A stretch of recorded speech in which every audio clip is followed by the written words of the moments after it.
Hey guys, this is Collar with the final game here, and with Louder, of course, the final game of Group B of the MSL Round 32. It's going to be Flash versus Arnc. I just want to show you this beautiful opening scene there. Mulas fighting carriers, battle cruisers. Oh man, this is just an amazing opening segment. Rewind and mute my voice to watch it in all its glory, because my voice doesn't help its glory. But I have here with me Louder once again, an incredible USA player and who's going to the USA Finals in 2 weeks.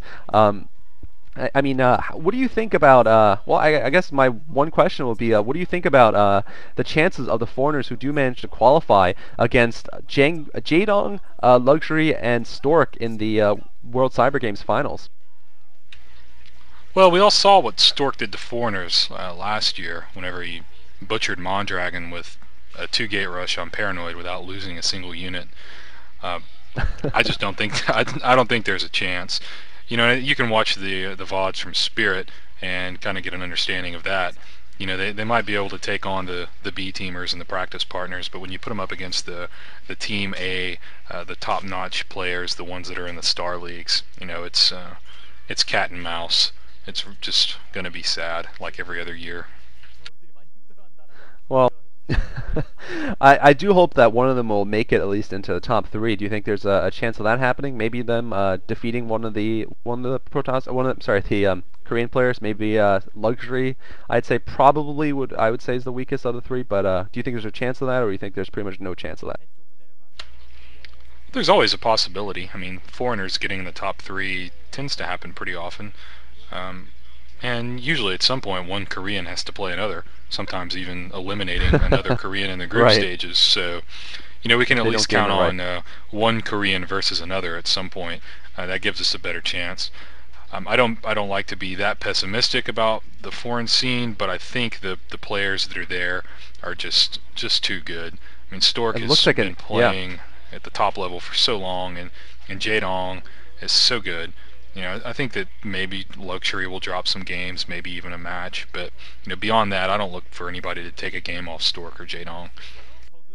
Yeah, and by the way, we have seen 8 racks here from Flash. So Flash going for a rush here on Athena, which is a, you know, like I said, a Terran favored map with the expansions all over the map on little plateaus, I guess, little hills with ramps leading towards them. But instead, he's choosing to go for a very aggressive opening here. We could be seeing though something like what he does on Andromeda, where he goes for the 8 racks and then goes back for a fast expand after pressuring the Zerg a bit. But unfortunately for Flash, actually, was that actually spawning pool first from Arnc? No, he did a 12 pool. 12 pool. Yeah, so he has gone spawning pool first. And it's not going to be good for Flash, actually. He's not going to be able to catch Arnc with the hatchery up and no Zerglings.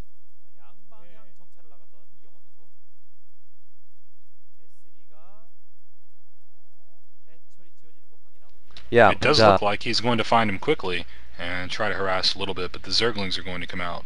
And oh, I hope it doesn't turn into a repeat of the first game.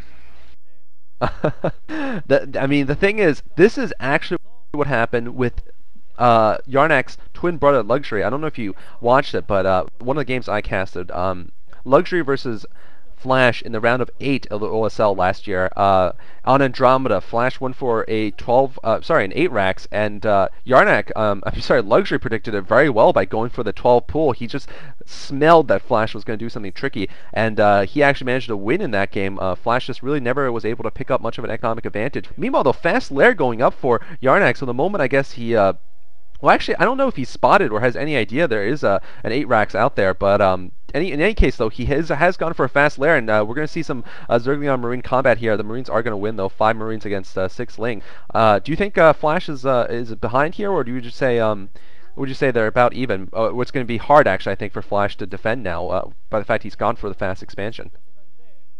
Well, it doesn't look like Zerg is going for Zergling speed, and going 8 racks doesn't really slow you down all that much. I mean, you do make some sacrifice, but it's not a huge sacrifice.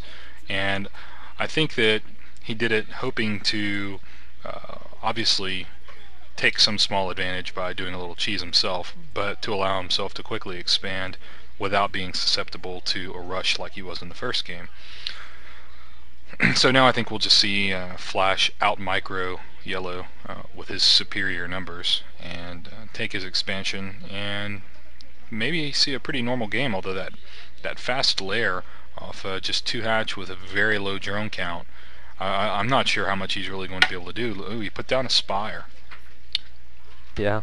No cholera build this time, and I will have some questions for you later on about my Protoss play. I don't want to go into it at this point. We'll leave the joking part of the commentary today. And it looks speed, like and he Zergling speed trying to keep the Marine numbers down. Smart move, and continue to get the scout in, of course. He might be able to damage that academy or stop it up from going up. Looks like he's going to pound away at that SCV. That SCV might actually go down. SCV goes down. So definitely doing a good job here of slowing Flash down. Flash, of course, does not have the engineering bay up yet. He barely is going to have the academy on time before Mulists come out. And we're going to have to see him defend against a very determined Arnc, of course. Whoever wins this leaves the group, and whoever doesn't leaves the MSL. So definitely an important match for both players.